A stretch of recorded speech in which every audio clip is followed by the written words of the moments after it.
Sure you're watching it to see if you can.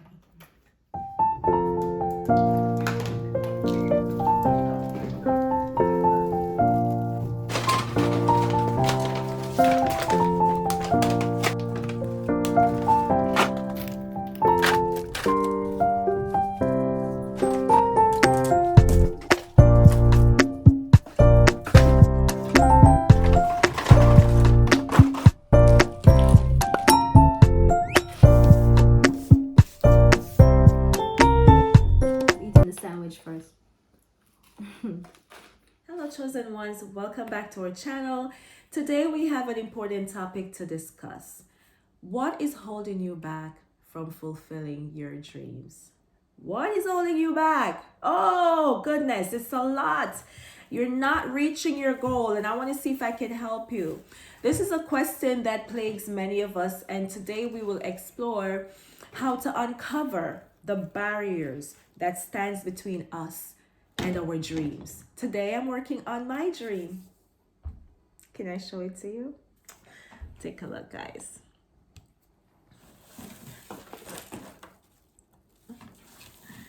I am actually creating a decor wreath, and I have some other beautiful ornaments here.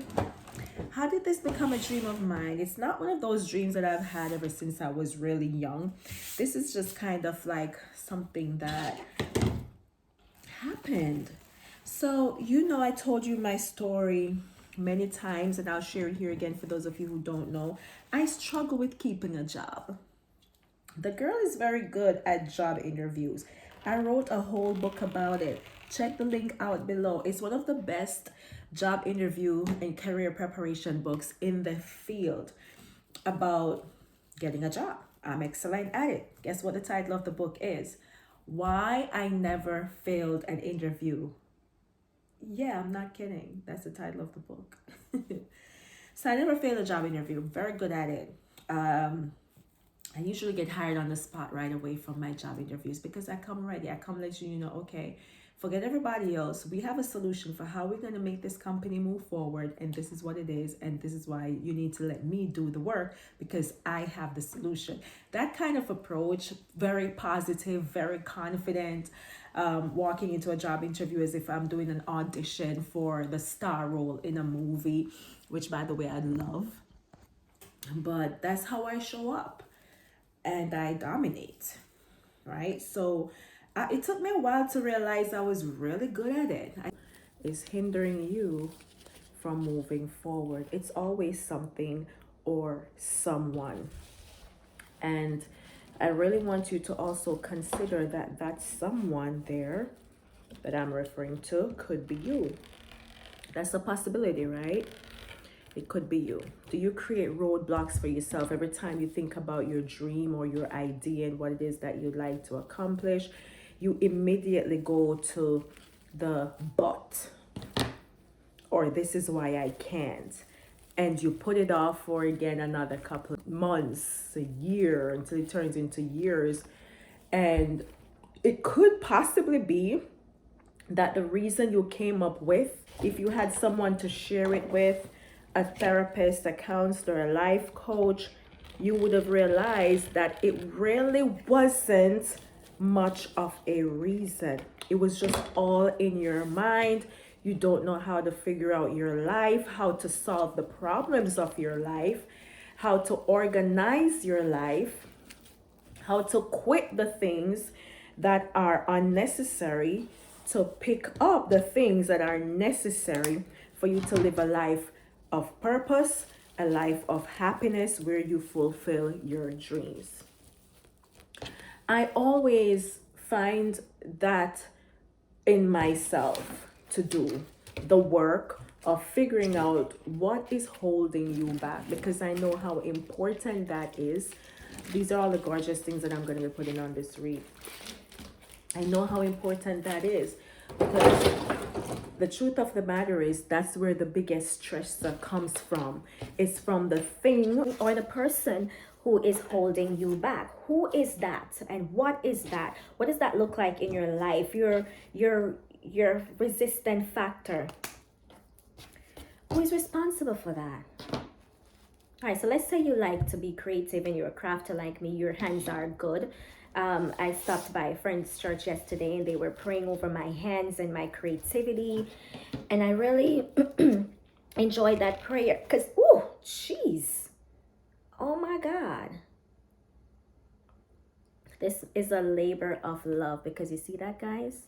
I got nipped. So bear with me. I'm going to stop the video, go find me a band-aid and This come video right is back. about your dream, all right? Not employment, not your career, because those things, like I said, it doesn't go according to how you want it to go. But when it comes on to your dream, this is like what's going to give you butterflies. This is what's going to make you get excited. This is what's going to feel like it's not work. It's never work.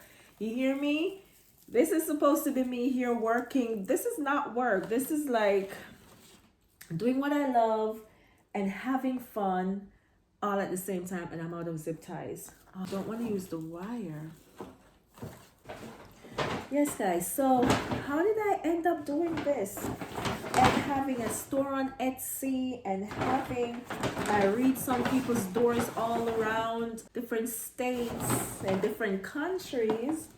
Is because something in me just made me want to fight for my dreams. I kept being laid off of the same job. So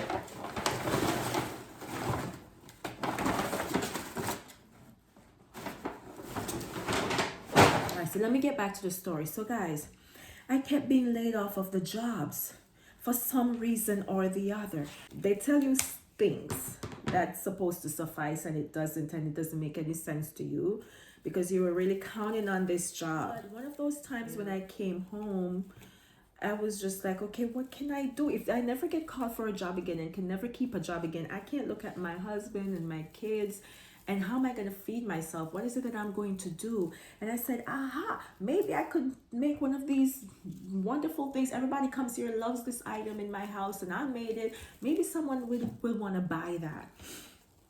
I made my first wreath because I couldn't afford the ones I saw in the store. Plus, the ones I saw in the store, I couldn't really buy it and be satisfied because to me, it could take a lot more work. It could take some more flowers. It could just maybe add this color. As I'm walking through the store, I'm like, yeah, wait a minute. Why don't I try my hand at this? And so I picked up all the materials that I was going to need and I came home and actually just started to make one. And I made this thing and slapped it on my door. I was very proud of it.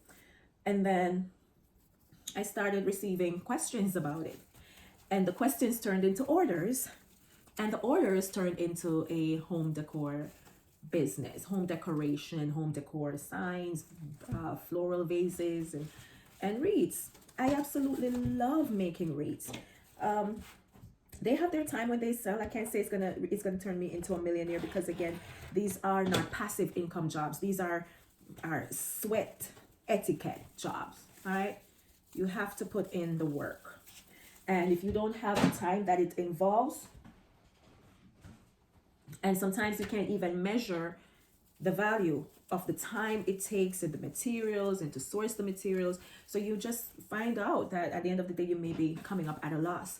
Most people will also not want to pay you for what it costs to do something handmade. They'll just go in the store and pick up one of the factory made ones for way less. All right. So those are the disadvantages that you have for a handmade business. But the reward, the satisfaction that you have from it, guys, there's nothing to match that. There's no job, there's no income, there's no salary. I don't care what they're going to say to you or what award they're going to give you come retirement. It's never going to feel as rewarding as you making money from your own creativity and your dreams. Whatever it is that you were created to do, you were designed to do, you set your heart to do it, you overcome the obstacle, you have your story. So my story of how I got started is pretty much I needed one for myself. I couldn't afford the one in the store and neither did I like it as much as I would because it wasn't something I created. So now every Christmas I get to make the items I'm going to use to decorate someone's home. How did I get started in decorating someone's home?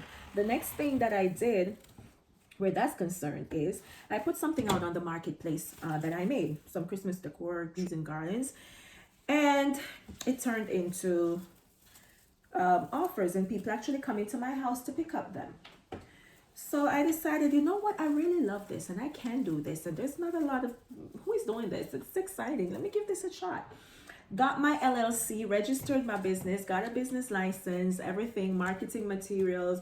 Your girl got templates for contracts, and she is marketing, and she is getting sales, and she's gotten her first pay, which I made sure it was lucrative for myself. I made sure that the people, I set the price for what I wanted to be paid to do the work.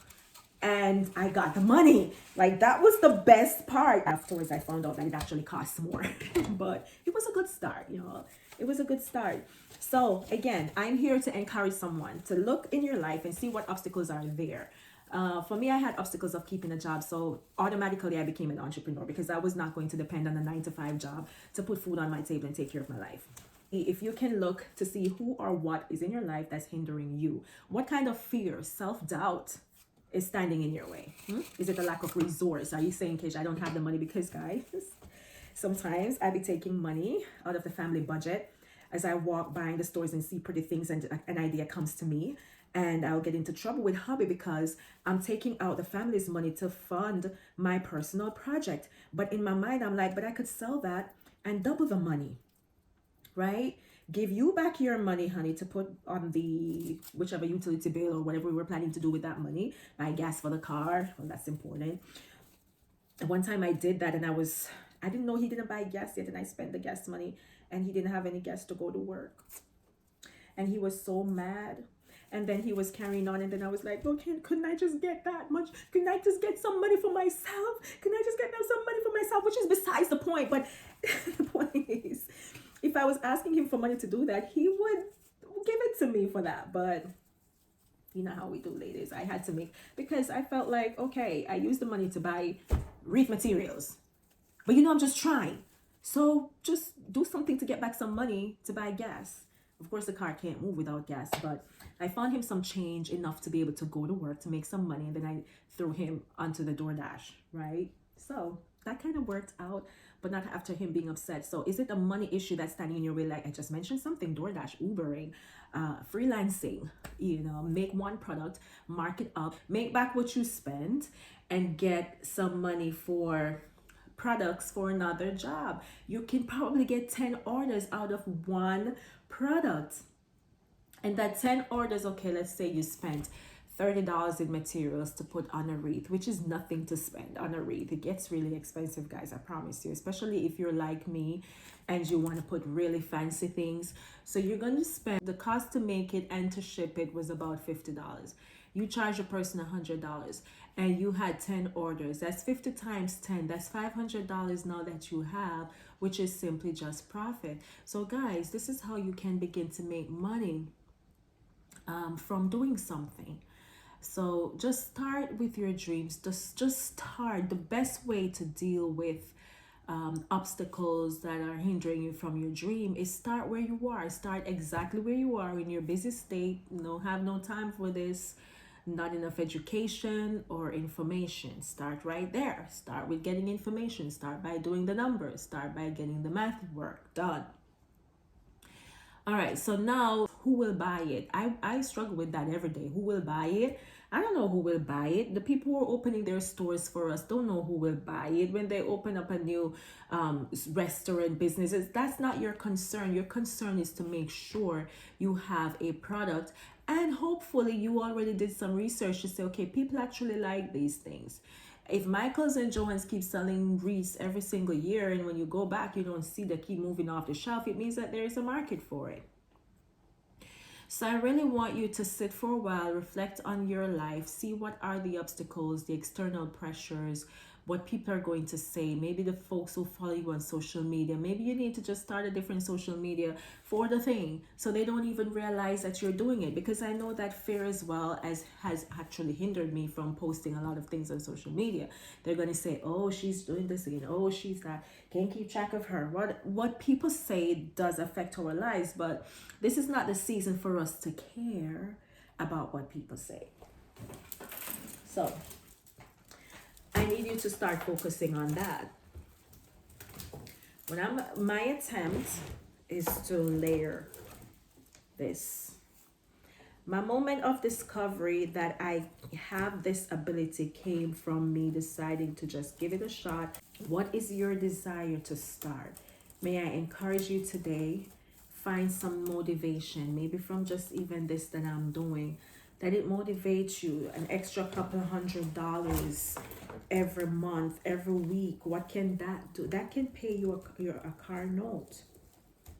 That can pay a couple of your monthly bills. All right, you just have to find a way to keep funding that business, saving that money, and that can teach you how to become a real business owner, real entrepreneur. Take your practice from doing something. Guys, if you haven't subscribed to this channel yet, I'm here for your mind, I'm here for your spirit, I'm here for that gift in you that God placed there. I'm here to promote it, I'm here to reignite it, I'm here to stir you again, I'm here to show you an actual practical path to take to get to your dreams. All right, and to bring the giftings out here so people can realize that you are made for more and you can live a life that's more fulfilling, that you're actually contributing to the society in some way, not just in the job that you do, but actually really because of your talents, your natural ability that you have. You know, my dad he does artwork, right? Excellent visual arts, just excellent fine arts. And my dad doesn't do anything with that anymore, that is. And I'm encouraging him, you know, but it's easier for him to just get a job that helps him pays the bills rather than do this, you know. So how do we overcome the fact that, but I have the bills and the paycheck? Well, this is how you do that. You have to schedule time out of every day, a little time for your job. Not telling you to quit your job, that doesn't make sense, but schedule some time out of every day. Your 9 to 5 time, your 1 hour, 2 hour downtime where you invest on in your dreams. So now you have, at the end of that week, a couple hours that were dedicated towards building your dream, and good hours that you put in. You still get the paycheck, but you now have a bonus, and your bonus is that you've actually created some strategy around your gift that's going to be what you take into your retirement. That's going to be your legacy. That will be what you leave with your family. That's what your family will be most proud of about you. Not that you worked at the water company for 55 years or for 60 years of your life. That's not what they're going to be proud of. They're going to be proud that when they go to the museum, the local museum, or when they walk around in the community, they see your artwork. They're going to see the many children that you taught because you had these art parties, you know, painting parties. They're going to see when you went to the schools and volunteered and taught children how to do real art, because some of these art teachers in the schools, my daughter complains all the time, they do nothing. Art class is boring. Like, how can art class be boring? So we need better art education. So instead of spending all your life working at the water company, get a job where you're an art teacher. That's your dream. It will never feel like work.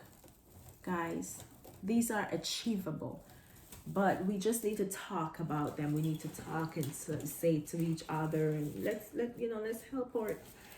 help one another with that. When I'm done with this, it's gonna be so beautiful.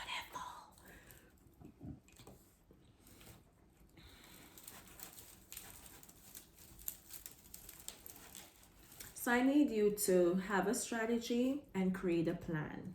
All right. How are you going to attack your dreams before the year ends? Set goals for yourself. If you do not set a time goal, it won't be done. If you just say, okay, I'm doing it this year, next year will come and it seems as if the years just keep on passing you by. With my first book, it was taking forever. I got tired of how long it was waiting.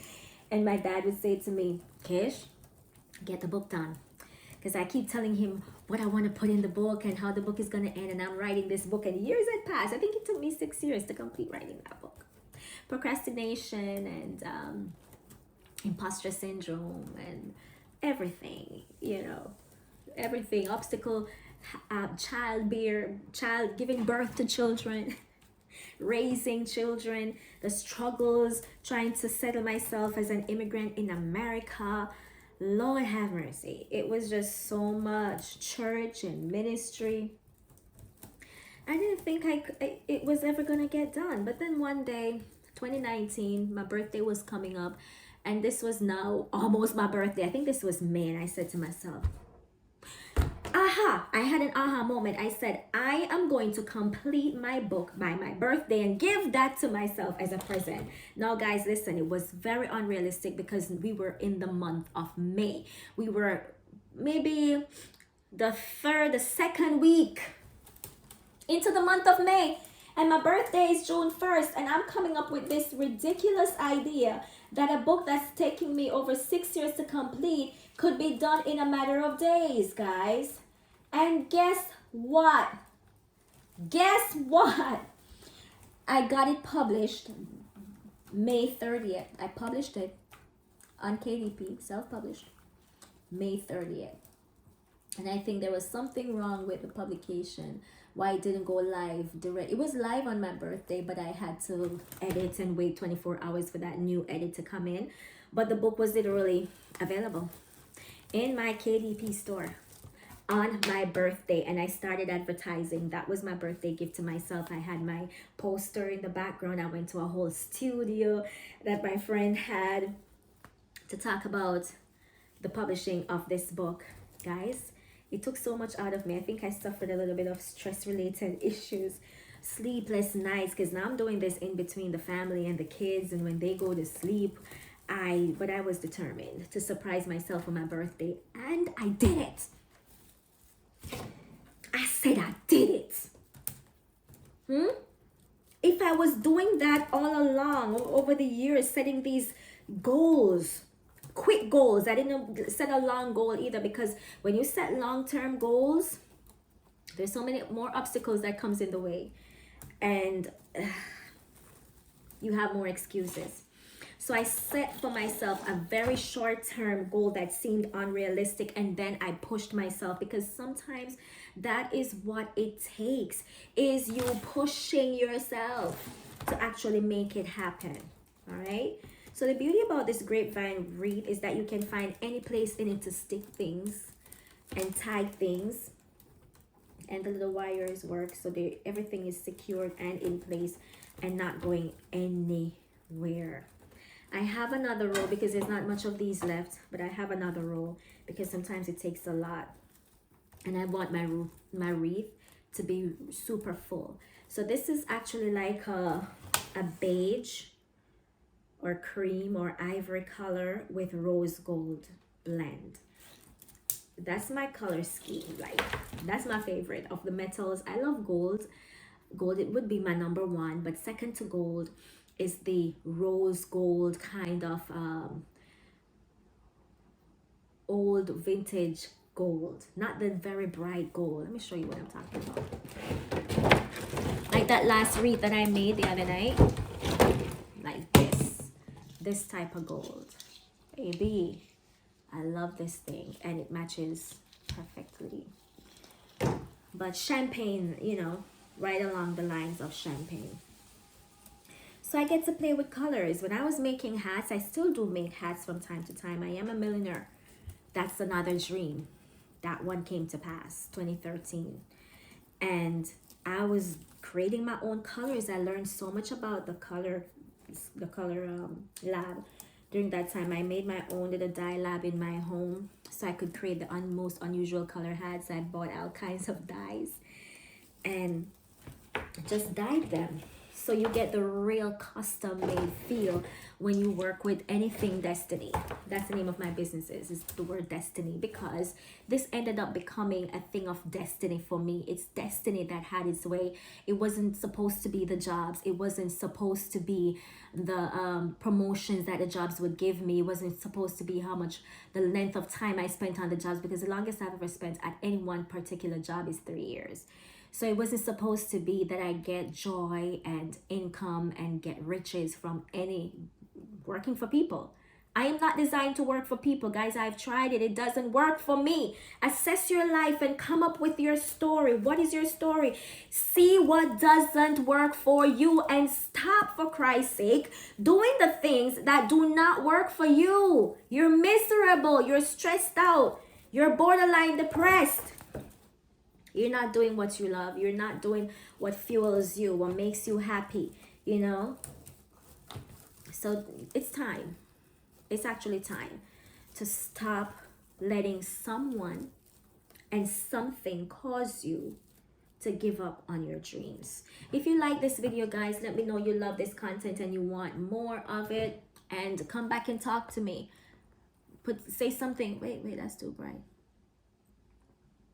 Say something in the comment section. Say, this is my struggle, or tell me who is struggling with this and what else do you want me to talk about, because I've gone through all parts of this story. This is too long now, but I've gone through all parts of this, and how I've come out is deciding to fight for the things that make me happy and my dreams, because the things that don't make me happy, they took so much from me. They drained me, and at the end of the day just left me hanging, left me without an income, left me suffering. I could have gone homeless if I didn't have my side hustles. Every time they let me go off a job, I never walked off of a job crying. I always just sang myself out of there, because I'm like, thank you, God. This is a sign. You're sending me back to my purpose. You're sending me back to my, this is my second cut of the day, guys. Again, but it's a passion work. I mean, you know, but it can get very prickly. But the point I'm making here, I don't want to bleed on this. I'm gonna get another band-aid. The point I'm making here is, guys, do what you love. Get out the sewing machine. That was a prophecy that just flew out. But that's also something, that's my next. Like, I have to learn how to sew. That's something I know for a fact I must do. Because that was the very first dream I had emitting as a child. It was my passion for fashion designing. I was designing clothes as a little girl, maybe about my daughter's age, about 6, 7, 8. Evidence is still in all of my exercise books. You can see it. So guys, while the blood is running warm in your veins, while you're still here, enjoy your life. Oh my God, even if it pricks your fingers and you have to stop and you didn't want to stop because it's just getting good. Look at that. But I'm gonna buy a pack of gloves. So I'm gonna go clean this up, but I hope this video helped someone and motivated you. Chosen ones, gifted and talented, talk back to me. Do not let anything and anyone stop you any further. Okay? Go find your dream. Be happy. Remember to like, comment, and subscribe, because I always forget to tell y'all to do that. And I can't take it for granted that you're doing it. So please, show your girls some love and share. I have another read that I'm making tonight, so that's for tomorrow video. Bye.